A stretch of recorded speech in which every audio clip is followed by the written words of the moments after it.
Tonight, I'm very excited to welcome Chet'la Sebree, celebrating the release of her poetry collection, Blue Opening. A brilliant, illuminating poetry collection grapples with origins of illness, of language, of the universe, as the speaker contemplates whether she, too, can be a site of origin through motherhood. Chet'la Sebree is the author of the poetry collections Blue Opening, Tin House, Field Study, winner of the 2020 James Laughlin Award from the Academy of American Poets, and Mistress. Raised in the Mid-Atlantic, she earned an MFA in creative writing with a focus in poetry from American University. Chet'la's poetry and prose have appeared in Colorado Review, Kenyon Review, Lit Hub, Poetry International, and the Yale Review. Currently, Chet'la is an assistant professor of English at George Washington University and teaches in a low residency MFA program at Randolph College. Her debut essay collection is forthcoming from the Dial Press in 2026. Sebree will be in conversation with Thea Brown, who is the author of 3 collections of poetry, most recently Loner Forensics, Northwestern University Press 2023. Her poems can be found in Action, Spectacle, Bennington Review, River Styx, Oversound, Iowa Review, Lit Hub, and elsewhere. She lives in Baltimore and teaches creative writing at the George Washington University. Please join me in welcoming to Politics and Prose, Chet'la Sebree and Thea Brown.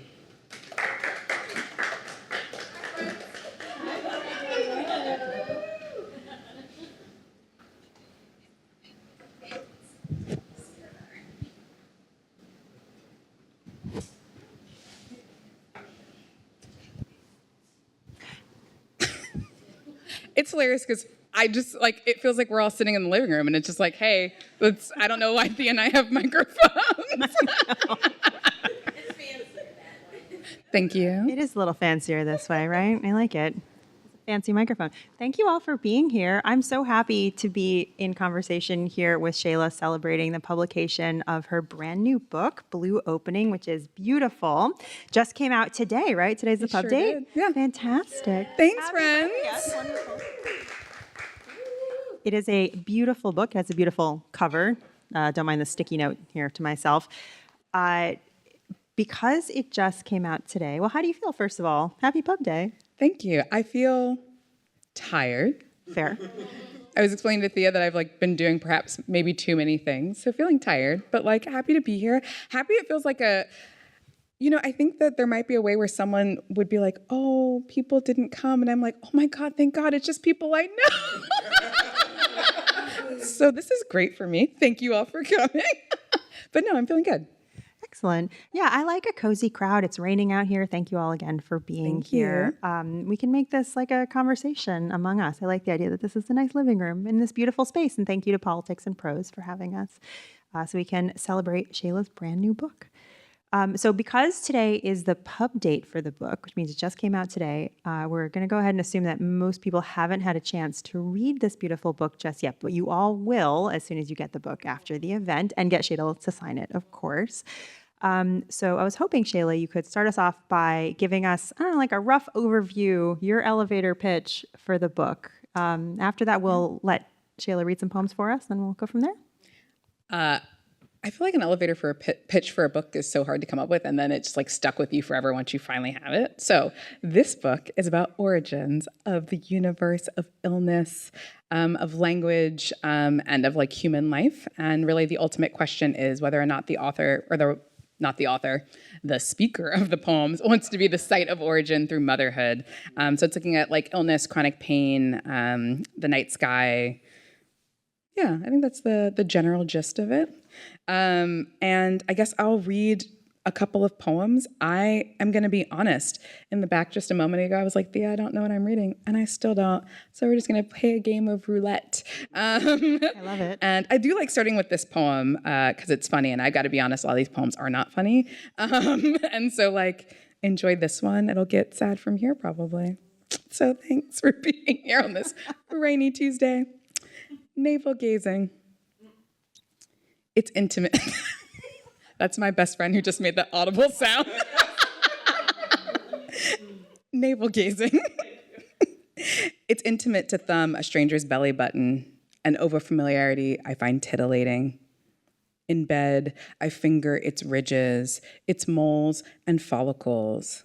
It's like fucking a familiar, but suddenly beard-bare man. You have to keep things fresh in long relationships.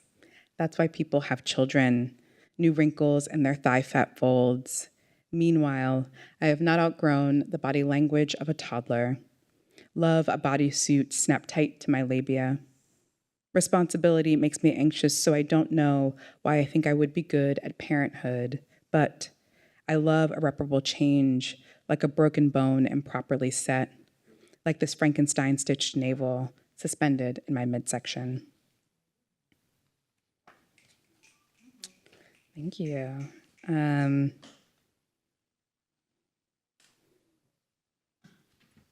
We'll just go with vibes. just go with vibes. Yeah, I'm gonna go with vibes. The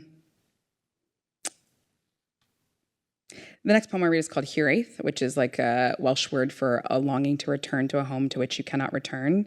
And so this poem is about not being able to return to my mother's womb, which none of us can do. But the epigraph is parte sequitur ventrum, which is the slave principle. The child follows the condition of the mother. So it's about sort of like inherited pain and inherited chronic illness. Hiraeth. I feel furthest from where I've come when womb wreckage comes in clumps. Thick, slick ruby ruins from which I could birth spring, artichoke, summer melon. I thank the night sky for fertile blood, having mapped myself in moon and menstruation, but more in the muck that I flush in monthly separation.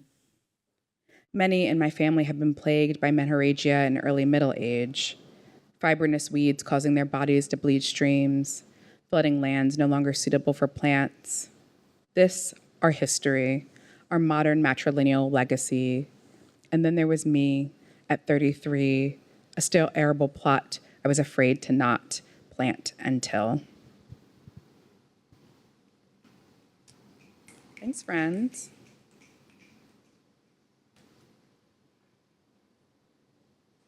We really are playing a game of roulette here. Matrix.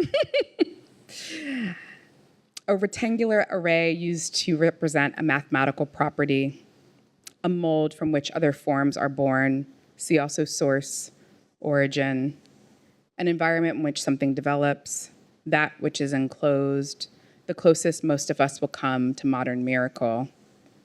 Matrix, from the matrix of matter, material wombed humans can create, one of the few phenomena we can replicate.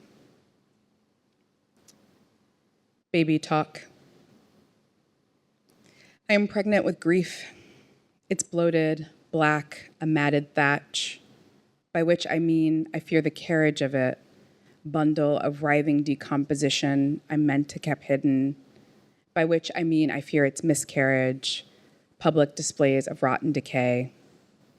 Miscarriage, a word I cannot fully enter, because I have lost hours understanding my body is capable of refusal, like a cranky toddler for whom grief is drawn on as a curtain drawn on a day they want to last. I told you they aren't happy poems. This poem that I'll read next is a poem about, odes are poems about sunrise. It's usually about lovers parting at dawn. There's some sort of mourning, like mouring, not mourning the daybreak, but this one's called autoimmune ode. It's not a mess, she said, as we held our breath, my knee slow to show reflex, my shoulder collapsing when pressed. I went in for what I thought was a trap pull, for what I still can only describe as cadaver-like cold patches piss streaming my legs, for her to hold my hand and say, it's all gonna be okay. Instead, I found her single negative, haunting in the glare of winter daylight. Pain root wrought from spine and scapula to each of my carpal bones. It's not MS, a definitive from which came many derivatives, a stack of vials alive with me, poems about sunrise, not about bright beginnings. Because my dad is here, I'm going to read one in which she's in the epigraph. Hi, Dad. that man back there that looks like me? Just a little bit. Actually, it's not for you. It's for my Aunt Gigi and for our dog Pace, but he's mentioned in it, but I love you. Oops. The beginning for Gigi and Pace. My dad used to say, in 10 minutes, Pace, as if the dog could tell time, the continuum on which she moved faster. We are not prepared for her dying, but with her, my dad did sit, as for my aunt she did, awaiting the arrival of the infinite. In poems, I return to water like a baptismal font. Here, I can Big Bang myself, begin again ad nauseum. Here, I can get near the slow to still flecks of their last labored breaths instead of burrowing deep in blanketed bed. Here, I can unlearn everything I've been taught, begin to accept things as they are.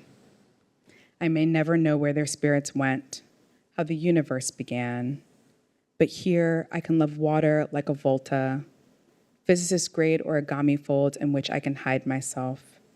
Because here, there are not resolutions, just new problems, a truncated sonnet from which I can launch. Was that 10 minutes? I think so. Okay, cool. Then I'm going to stop reading poems for now. Thank you. Thank you. That was a beautiful selection of poems that I think gave a really nice overview of some of the themes that recur throughout this book. We've got themes, like you said, of motherhood, of chronic illness, of what it means to be in a body, in control of that body, and also out of control at the same time. I am interested in these topics. They're deeply personal in a concrete kind of way, right? We're discussing the body. We're discussing the ways in which we are involved with our own body. How do you feel writing about such personal topics? How do you approach that as an artist when you know that they're going to go out to a readership? Yeah. I mean, I think I love poems because I can always say the speaker of the poems does these things, but no one believes me. It's just like a useful and productive scaffolding to be like, I can divorce myself from all of these. And I feel like there was so much in my first two books, either research or like distancing structures, that it was like, oh, it's me, but like I'm over there in the midst of all these other things, like Sally Hemings, or in the midst of all these other quotations. And this one felt like really sort of like nakedly myself in a way that was like, oh, how do I manage this? How do I negotiate this? Like, how do I continue to feel safe as an artist and as like a maker of things? And I think a lot about how I went to books as a place to feel less alone. And so even though it feels like a vulnerable act and terrifying, and like, it's much better to read this to an audience of people that I never see again. It's super simple, where I'm like, oh, I won't see you all again. I'm just going to say the thing. Like last night, Brooklyn, I'm never going to see any of those people again. Easy peasy. And now I'm like, don't look at me with sad eyes, I'm fine, you know? And so, but I think about like, I'm not necessarily writing these poems for me. I'm writing them to make space for other makers of poems, but also other people who might be experiencing some of the same questions, anxieties, et cetera. And so like, I try and make it easier for myself by remembering like these poems were written by me and in a particular place of vulnerability, but like, I'm being vulnerable so that hopefully other people feel a little less alone. I love that. Absolutely. I mean, we create these pieces of art so that they go out into the world and have their own lives, but there is a little piece of ourselves that we break off and send with those things when they go out there. I know you've done a few readings so far, and you've got a whole slate of them ahead of you, which is very exciting. How are the first two readings? Do you feel like you were connecting with those people in Brooklyn who you'll never see again? So the first reading was actually someone else's book launch. And there were 5 readers, and people like snapped and clapped after everyone else's, and people were silent while I read. And I was like, I don't know, is this going badly? And someone was like, no, your poems were just like so sad. And I was like, oh, okay. But like also the writer's poems were I chose them because of like the subject matter of her work, but it was funny because people were like, I just didn't know what to do afterwards. And I was like, that's fine. I get it. My bad. So like that one was funny because I was like, oh, and I knew several people in the room, and they were like, no, I didn't know what to do with it felt weird to clap afterwards. I was like, oh, that's fair. And then the one in Brooklyn last night, it was like a packed bar. And And it was such a strange amalgamation of readers. Like we were all reading in different genres and having different conversations. And so the reading went well, but what I loved was the conversation afterwards. Like I do love the conversations that happen because like people like you ask things that I would have never thought about. And it was really well curated. The person really tried to bring all of our work together in conversation.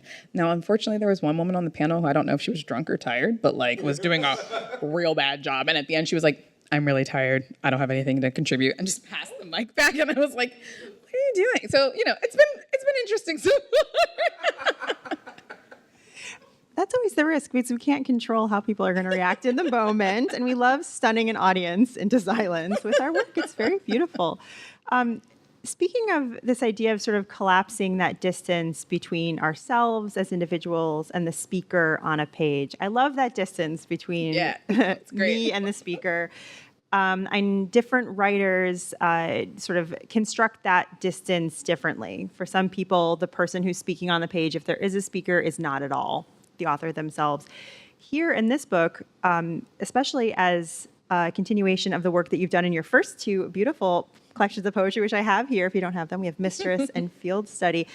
There are research elements. Obviously, there's research elements available in Blue Opening as well. But there's research elements that took a sort of more of a foreground. And so, like you said, there's more of a buffer that can be created. These poems, for me, feel like they are built on a sincerity and candor that I find very striking. I mean, I'm not surprised that people were just very immersed in what you were reading, That's how I felt reading this book. And thinking about candor and sincerity, I was wondering, actually, if you would read, can I make requests? Yeah, you sure can. The poem called Creation on page 36. There's multiple poems called Creation. They're all prose poems, if that's right. But are they all prose sonnets? I believe this one is, or it's 14 or 13 lines. All of them are either sonnets or the two are sonnets or near sonnets, and one is not. Okay, we'll come back to the sonnet thing, so I don't want to talk about that. But if you could read that, and I'm going to ask you in particular about one line in there. Okay. Creation. At 31, I still worried about being abandoned. That I'd emerge from the gas station and she'd be gone. That I'd return home and he'd have vanished in a clatter of hangers. At 33, I still worried that if I were fractured just right, I'd admit their same-hued light.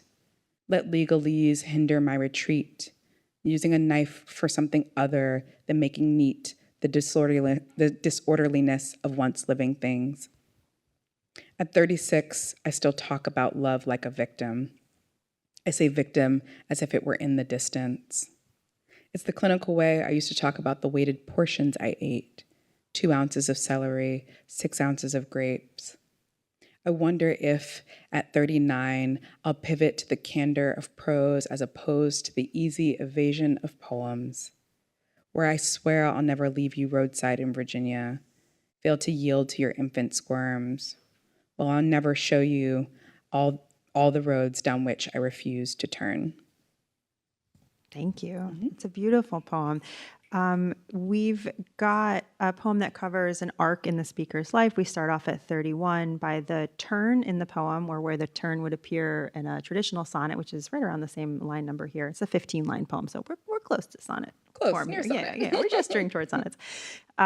Where the speaker here is thinking forward to being 39 and imagining how things might be different for them. And she says, at 39, I wonder if I'll pivot to the candor of prose as opposed to the easy evasion of poems. I mean, first of all, you do have an essay collection coming out next year. Yes. So we'll come back to that. I'll be 38 though, so a year early. You beat your timeline. Congratulations. We love that. So the prediction, it did work out, and I'm curious about that. But I'm interested in this idea that poetry offers easy evasion, or maybe a place to hide the self, or to sort of obscure a connection that one might make with their readership. Can you tell us a little more about how you think about that? Yeah, I mean, let's be clear. There's like very little easy evasiveness happening in these poems, which I think is hilarious. And I'm like, I wrote that line and I was like, it's true, but not true. But I think like the scaffolding of the speaker really that creates a bit of distance. But also I feel like people are so afraid of poems. They're like, I don't know what's going on in it. Maybe I can't access it. And I think there's a way in which it people feel like there's an immediate difficulty when it comes to reading poems. It requires you to slow down. They require you to be patient. There's often a lot of space for interpretation and a lot of space like invite the reader in to have their own experience and their own understanding of the poem. And so I think it can feel really evasive, even though it's really raw, because people are like, I don't necessarily know what's happening here. It's happening in metaphor. It's happening in figurative language. It's happening in allusion or allegory. Like there's a way in which the structures of poems, because of the way that we use like the formal craft elements, there's a way that we can create distance that feels like I'm hiding. And it feels like, oh, cool, I can talk about like in my first 2 books, sex and sexuality really transparently, but be like, it's Sally Hemings. It's this other person over there looking at research. And I think that I wrote that line as I was working on my essay collection where there's like no distance. My name's in it. My dad's name isn't it. Like, it's like, hello, here I am. I think there's a way in which I feel comfortable in poems, and poems are the home I return to because there is a space where I can grapple with things that might be too difficult for me to actually try to grapple with in my everyday or in my real life. But in the page of a poem, I can lose myself there as well. And I can lose myself in the structures that I've built. And it's easier for me to look at things in that highly structured space. Yeah, like the sonnet. What an excellent transition. Thank you. Yeah, so I mean, I totally agree. I mean, we both teach at George Washington University. We work with undergraduates, and there's definitely some fear sometimes that accompanies people who are new to poetry. Yeah. And there is a way in which we can sort of hide ourselves through figurative language, through metaphor, through research. Structure sometimes I think of as another way to do that, sort of, insofar as the structures that we choose for our poems, whether we write a sonnet or whether we write a villanelle or prose poems like populate this book, as well as the lineated poems, those forms can make some decisions for us, or at least guide us in directions that we might not expect. And to a certain extent, we can think of that as evasiveness, right? But they also provide guidance for us. There are a lot of different formal considerations in this book. We've got, like I said, there's prose poems, sort of regular lineated poems. There are a lot of sonnets. They take up heavy residence throughout this book, and they come in all different forms too. So we've got very beginning of the book, to open everything up, we've got a sonnet in couplets called phosphine, looks like this. We've got more traditionally lineated sonnets. We have prose sonnets. We have near sonnets that are maybe 13 lines or 15 lines. We've got a heroic crown of sonnets that I want to hear more about too, moving forward. But what is it about the sonnet structure that was appealing to you when you were investigating the themes in this book? Yeah, I found, first of all, I hated a sonnet to begin with. Like as a early writer, I hated all form because I was like, I don't know what I'm doing, and form really makes it clear I don't know what I'm doing. And so I struggle counting syllables. So I'm like, ugh, iambic pentameter, a sonnet, no, I don't want this. And then I took a forms class my first summer in graduate school, and it's actually how I ended up writing my first book, Mistress, because I ended up writing in a voice of a historical figure, and it sort of led me to that space. And like I've been a lover of a sonnet since then. But my second book was written entirely in prose poems, like small prose blocks. And when I was trying to write after that book, I found that like I could not find my way back to a line break, and I was like really anxious. And I was like, I don't want to be a prose poet forever. Like I like a line break, and I teach the line break like really aggressively to my students. So I was like, what am I doing? And so I think the prose sonnet came to me because I was like, okay, if I think about a line break existing in a prose block, or if I think about having 140 syllables, which the traditional sonnet does have, like how can I make the sonnet happen in this prose form? And then slowly it led me back to like the line and the line break. So most of these poems were actually written as prose blocks. And then I was like, okay, girl, you got this. You know what the fuck a line is. Back it up. Some of these, like not all these need to be prose blocks. And so like I found my way back to the prose block, but the sonnet felt like a comfortable form, and the prose block felt like a comfortable form. And I was like, how do I negotiate not knowing how to like find my way back to a line break? How do I negotiate syntax if I'm thinking about 140 syllables? And so it was a useful structure to like remind myself who I was as a poet, because like a lot of what's happening in this book is also a question of like how to create. So like not only human life, but what does it mean to create a poem? And so like a lot of the preoccupations are like about that. And almost all of the prose blocks, the margins are actually different. because I'm actually trying to force a line break in the first line of it, and trying to think about line breaks in the prose form. So like trying to remind myself who I am as a poet, and trying to like, oh, I am a poet who loves sonnets. I'm a poet who loves a line break, but I'm also a poet who apparently writes in a lot of prose, which is the hardest of the three to accept. Yeah, the sonnet is sort of, it's one of our most, it's a received form in poetry that's really remained relatively popular over the years, right? Through the 20th century, just sort of avalanche of free verse that we still exist in now, which I love. I love me some free verse. But there is something about the sonnet that's endlessly modifiable, which you've really used to fabulous effect in here.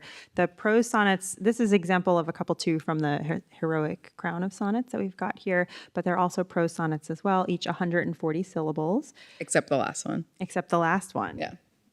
Some of them. They push against those parameters that they set out for us. And in a way that connects, for me as a reader, back to the major themes of the book, right? What does it mean to define the self? What does it mean to define the self through our own actions, through the things that we can't control, which seems like a paradox, but it's not. So in a way, for me as a reader, it feels like the sonnets are, very much what you say, like an attempt for the speaker to sort of define her own existence through the formal choices that she's making on the page, which is beautiful. And this comes up in terms of like some meta commentary within the poems as well. So several of these the poems refer to, I'm like, how do I hold all of these things? You're doing great. Refer to the sonnet structure and or refer to poetry in terms of the structure that it offers, in terms of how it can advance a conversation and define a self. So like... Do you want me to take the paperclip out? No, I got it. Okay. I'm doing it. I'm real coordinated. As you can tell, it's one of my major strengths. So in Piety Lapis Lazuli on page 62, would you mind reading that poem for us, Sure. actually? Thank you.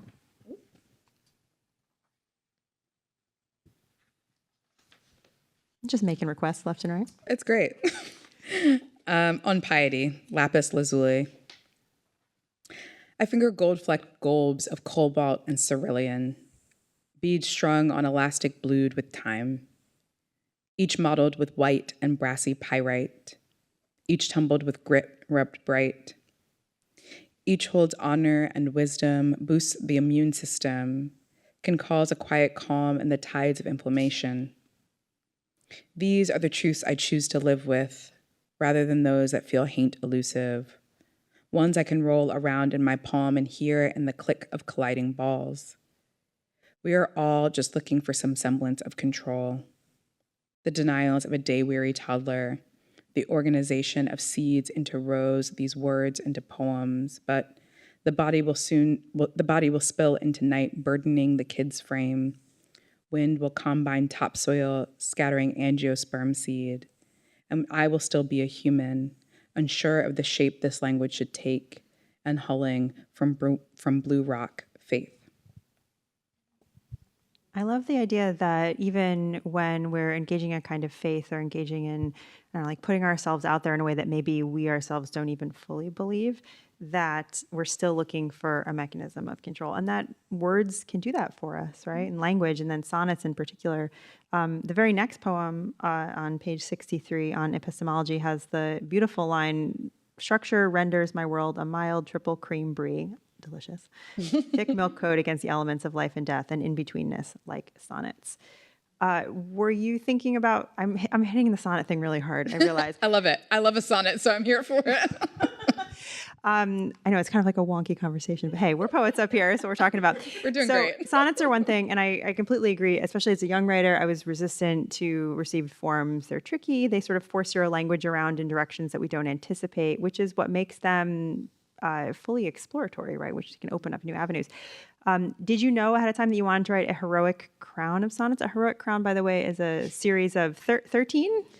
It's technically supposed to be, I think, 15. 15. Yeah. Poem sonnets wherein the last line of the one sonnet will become the first line, sometimes with modification of the sonnet that follows. Did you always know that you wanted to attempt that? It is a feat. I did not. I think I knew I wanted to write a series. Certainly not. I wrote 14, not 15. I actually did write 15, but cut the 15th because it felt wrong. And I cut a line from the the 14th so that the 14th is actually only 13 lines instead of 14 lines.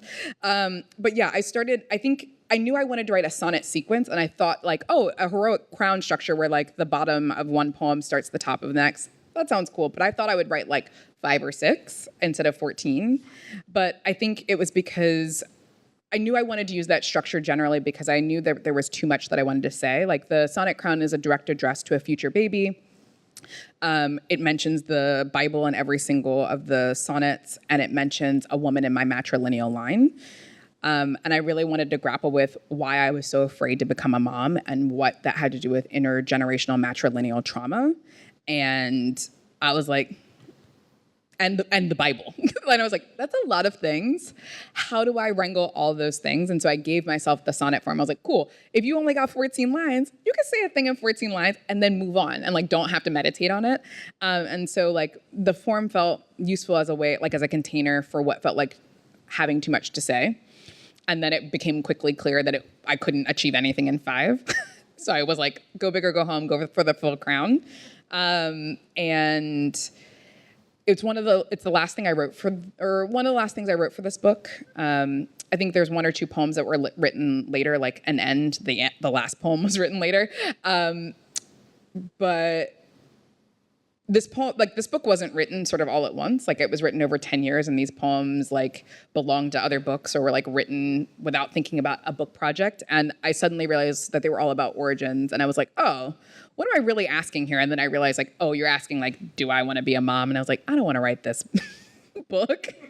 And so the Sonnet Crown was like me convincing myself that this could be a book. And I was like, can I bring all the threads together about like the universe and the Bible and like chronic pain and illness? Like, can I bring these all together in this one poem? So that's where it started. But then I was like, I gave myself those parameters I said, but I also told myself each one could only be 140 syllables to mimic the syllable count of a traditional sonnet. But then I cheated and added footnotes.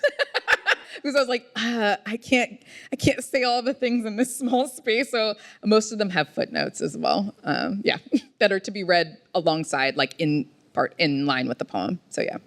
Sneaking in extra syllables, yeah. Very sneaky. So this poem you said was written over 10 years. Oh, wow. So no, the book was written over 10 years. The poem was written over 2. Right. The book was written over 10 years. And you just mentioned, did a nice rundown of some of the overlapping interconnected themes that show up and things about parenthood, motherhood in particular, the speaker's desire for that, the intergenerational understanding of it, chronic illness, et cetera.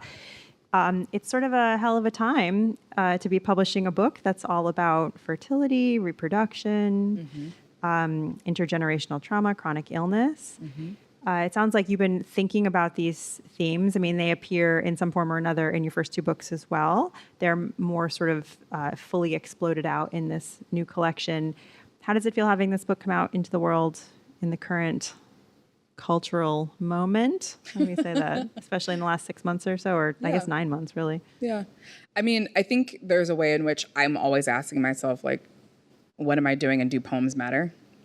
Particularly when the world's literally on fire. And then I remember like, oh, this is what I'm actually trained to do. This is what I know how to do. And this is what I turn to when the world is on fire. Like a lot of people turn to like, where can I help? Where can I find someone else who's trying to process this moment the way that I'm also trying to process this moment? And so again, like I think about audience and how like, yes, I am writing through my own shit, but like in writing through my own shit and writing the shit in this time, I'm marking like, no, this still matters. Like, and this is, fertility is a journey that people who have wombs have been on since the beginning of time. And if we are to believe Eve existed, like we're all born of that. And so like, I think there's a way in which I'm like, well, this eternally will matter.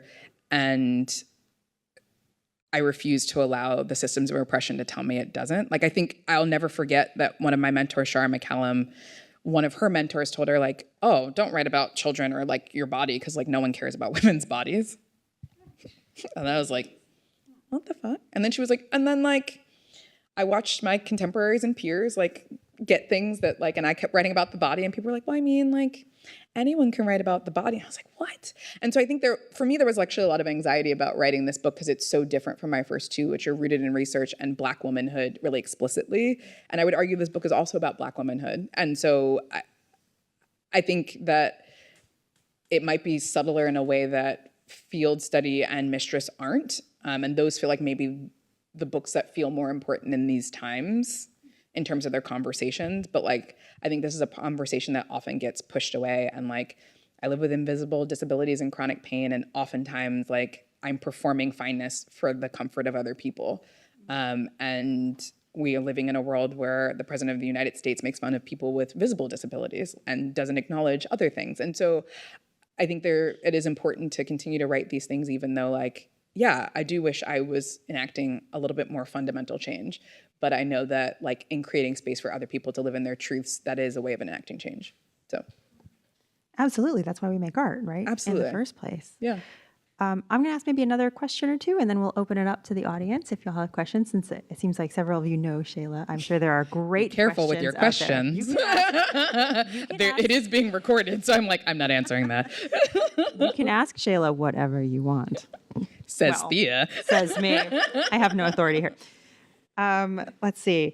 What was I just going to ask? Oh, so you're working on multiple projects at a given time, especially if this project, for example, went back over 10 years. You have an essay collection coming out next year. Can you talk a little bit about what it's like to work on multiple projects, especially in multiple genres, how they talk to each other? Do you find yourself sort of pivoting between the two or immersing in one? How does that go for you? I usually work on more than one project at once out of just like a sheer state of anxiety. When like one project stops working, I'm like, oh my God, am I still a writer? And then I like go to the other project, I'm like, yes, you are. And so I think part of it is like me needing something on the back burner so that I can remind myself like who I am, and like even when things get hard that I still have something to sort of move me forward. I will say I never recommend to anybody publishing 2 books within 9 months of each other. It's a terrible idea. I'm so tired. And I know that my editor at Dial Press is like, are you going to answer these emails? And I'm like, do you see my out of office? I swear I am. So I don't recommend that, but writing 2 books at the same time, I think gives me a lot of space and permission. Like I didn't know I was writing Blue Opening for all these years. I thought a good chunk of the poems were written while I was writing field study, and they were like exercises to get me out of my brain and out of that project, because it was a hard project to write. And I was like, let's do another thing that's maybe not easier, but a different thing. So for me, it's always like good to have a parallel piece, but with this and the essays that are coming out in the spring, they're both really heavily about like the questions of motherhood. And I certainly didn't think either of these books were going to be about that. And so it's surprising because it like the way I was working on this book really morphed the essay collection, which I thought was just about Blackness and travel and like my experience as a Black woman through domestic and international travel and how it impacted my relationship with the United States. And my agent kept asking, but like, why now? Why are you doing this? And I was like, oh, I'm doing this because like I do want to be a mom. And like, what does it mean to raise a kid in a place that feels so hostile and fraught, but also to like not know where the hell home is? Like, and I don't want that for them. And so what does it mean to like investigate those things? And I don't know if I would have come to that question if I didn't arrive at this question of this book was like, does she want to be a mother? And I was like, oh, I've answered that question. What now? And I was like, but how? And so again, perpetual states of anxiety. That's how my books manifest, whether it's working on multiple projects at once or like the larger questions of the books. Yeah. Yeah, I mean, those investigations seem fundamentally linked. You are also back in D.C. You lived here earlier. What years were you here before you moved back? 2010 to 2014. Okay, so you weren't The gone Obama for years. the Obama, the Real Obama different. years. And you were here for your MFA from American University, is that right? Okay, and then you came back 3 years ago to take a position at George Washington University. In the middle of working on multiple projects at the same time. Mm-hmm. Did being back in DC affect or filter into your work at all? Huh. Weird question. I don't know. Like you're back in a space that's familiar, but probably different from the last time you lived here full time. Yeah. And you know. I mean, I think when I started the essay collection and was working on this in rural central Pennsylvania during COVID and the 2020 election. And the amount of anxiety was high. And so I think moving back to DC, I definitely felt like, again, this is before the current president was elected, I felt like I could finally breathe again and like move about space in a way where I felt safer. Complicated still, but safer.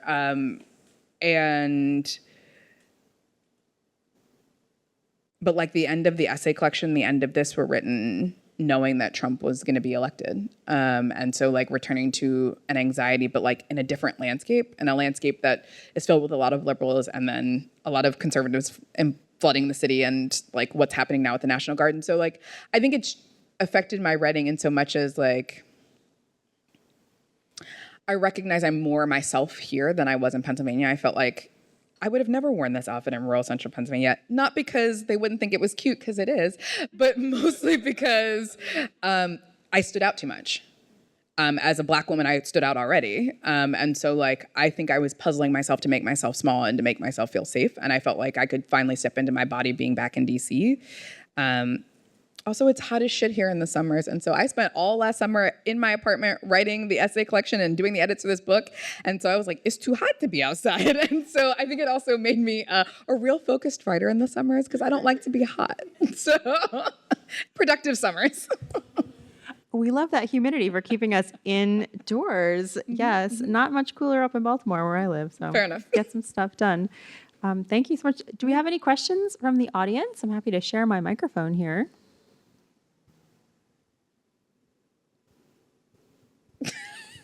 Claude. You can hear me probably, but... Oh, there's another mic. Oh, okay. I think great. it's for the Thank you. recording. I guess I'm wondering, as someone who's thought about writing about poems about my own mother and relationship with the idea of motherhood, are there other poets or collections that have inspired you in the making of this collection? I mean, Shara McCallum, absolutely. The way that she writes about the body. I think Natasha Trethewey, though she's not talking about motherhood in the same ways, but like the impact of, I think Monument in particular, it's looking at Natasha Trethewey's mother was murdered by Natasha Trethewey's stepfather. It was domestic violence, and she talks about how the loss of her mother made her into a poet, and like how that wound is fundamentally what drove her to the craft of poetry, to like try and investigate and heal. And so I think that has a big impact. I will keep thinking. I know that I will say one of Shara's inspirations for the work that she does is, oh my gosh, the Rita Dove book, Mother Love? Is that what it's called? I think so. The Persephone and, okay. It's all framed through like the myth of Hades and Persephone, but Mother Love by Rita Dove was really inspirational to Shara when she was working on a lot of her work as well. So, Great. Yeah. Thank you. Yeah. Did you have one? Yeah, sure. Uh-oh. Hi, friend. Hi, friend. Don't be chaotic. Don't worry. I'm not asking anything personal. I'm not giving much away. No. Don't get nervous. This is a totally safe place. Safe place. I'm wondering, I mean, knowing you, I've known you for a very long time. And I feel like this is a part of your life that I'm not as connected to because I haven't been a reader for a very long time.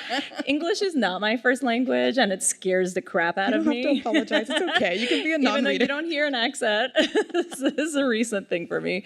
I'm wondering, you wrote this book over 10 years. Some of these poems I read a long time ago, and I was like, oh my gosh, this is how it's transformed. It's really cool.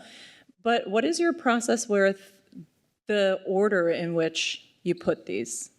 Like I know you're I've seen You've seen the chaos. Yeah, I've seen the floor. I know the physical procedure, but yeah, how do you order? Yeah, I mean, so I use the floor or a wall first of all, like to organize, because for me it's really tactile. I often I print out it on an 8.5 by 11 page, and then I cut them in half so that it actually looks like the size of a book page, and it makes it feel real to me. But in terms of order, I start thinking about what are the conversations of individual poems, and I see there's a cluster of poems about the night sky and the universe. Oh, there's a cluster of poems about illness. And I think sometimes particularly students are like, oh, I should just group all of those together in sections. I'm like, well, that's not particularly dynamic. It's a whole bunch of tiny little mini arcs that you're like, great, now we're done with the illness section. And I'm like, that's not particularly exciting. And so I think about how do I create arcs for each of those within the book project. And I actually thought that this book would be one section, and it's 3. It used to be one section where it was just one forward push, and I was thinking about all of those ideas sort of interweaving with each other.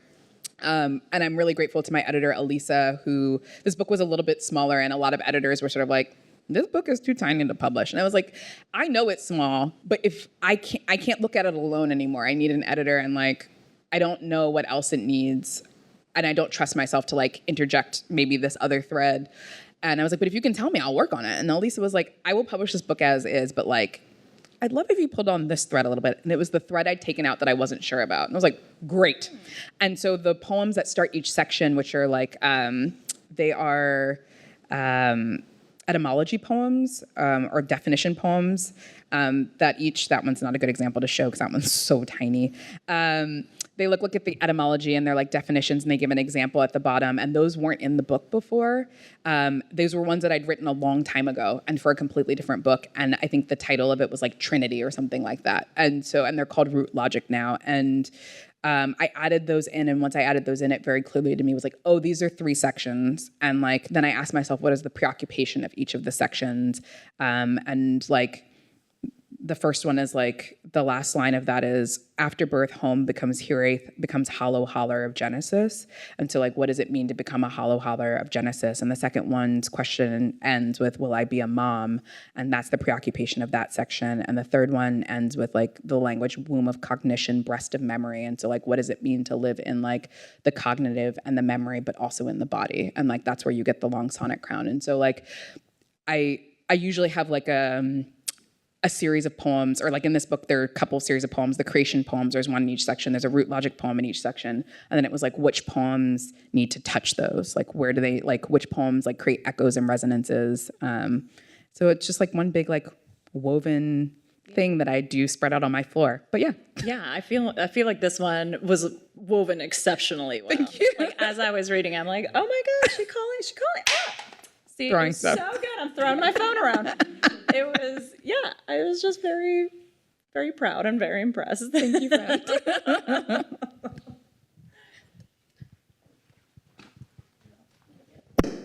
Hello. Hi. I would love to know about your title and how that decision was made and how that came about. And I just love how this like page is shiny. It's like not The matte. shiny page? Yeah, I like, know. it's just This is so how they really got cool. me on the Oh, do you not have a shiny And- page? and the back Oh, is you have a galley. shiny You need a too? shiny page book. I feel want to cheated. know. I was like, I got one for you. Don't worry. It's in my Oh, no. backpack. I have a galley copy. Oh, look, wait, show me the shiny page. And It's the back beautiful. is shiny page. And the back is shiny too. So I'd love to know just about like the physicality of the book Yeah. and the title. Yeah. The title, I really struggled. I was going back and forth between creation, root logic, and blue opening. And I felt like each one of them communicated like very different things. I thought creation would really make it like all of the religious conversations in the book, make them top of the mind. I thought that root logic would then make all of the etymology top of mind and like the language investigation. And then blue opening felt open. It comes from a poem. The final line is about someone like jumping off a cliff into a body of water. And the last line is, here I'm not sure where I am. No, that's not the last line. This is the sliver where I am, half in air, half in water, cold slap of blue opening as the invisible spits you out. So it's about that liminal moment when you hit the body of water. And I was like, this book is about liminality. It's about like being right before and right after a decision, and like, what does that do to the self and the body? And like, can you just exist in that liminality? It's just a moment, and like, will we allow ourselves to exist in that? And I was like, oh, I think that's the title. I want us to just exist in that moment. And then with the cover, I really went between this and another cover, like, and it was a really painful decision. I really labored over it. The other one was like of a body, it was mostly water. So the water line was at the top, and there was a long root that looked like an umbilical cord. And then there was a tiny flower at the top.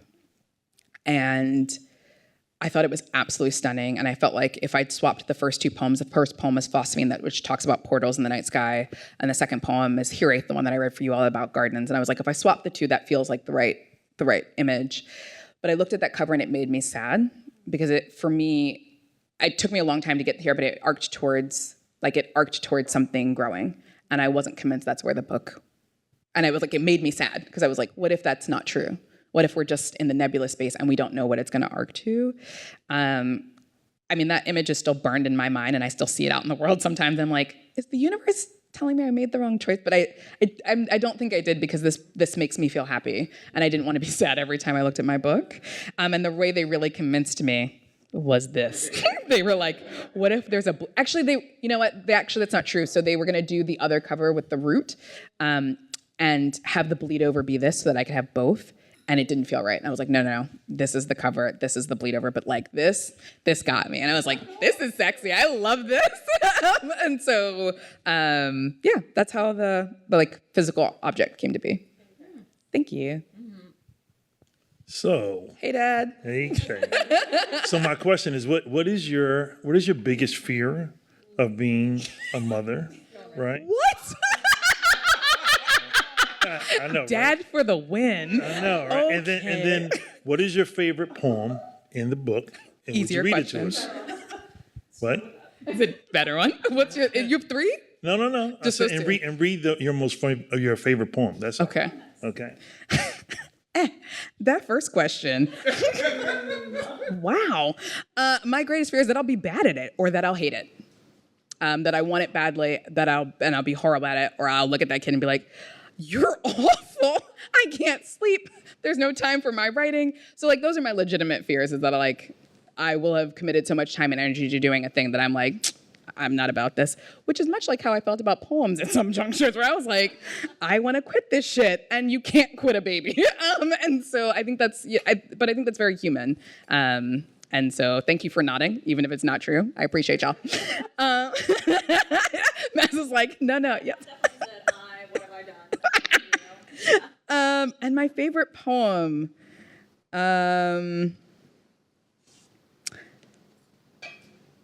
probably part of the sonnet crown. I won't read the whole thing to you all.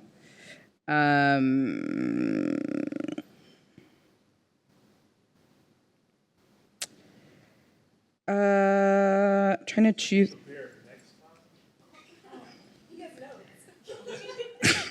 Out of pocket. Dad, you know, that's why you're not here. That's why the poem's not dedicated to you. Do you have a favorite part of the sonnet crown? Toss this over to me. And I'm like, okay, I'll read the last part of the sonnet crown, which is actually 13 lines and not 14. I'll dress you in spider silk armor, which absorbs 3 times as much force as Kevlar. Smooth it over your shoulders. My mother silked me in prayer when staph infection crystalled my nose and scarlet fever sandpapered my skin. After each grand mal and before each blood transfusion. My mother, who art human, hallowed be her name, her kingdom done, my will to come on this parental plane. May I forgive my foremothers, others, self, to lead me out of suffering and deliver me from Eve. For mine is the kingdom where I have the glory to tell a different story, forever and ever. Amen. Yeah, we cleaned it up at the end there.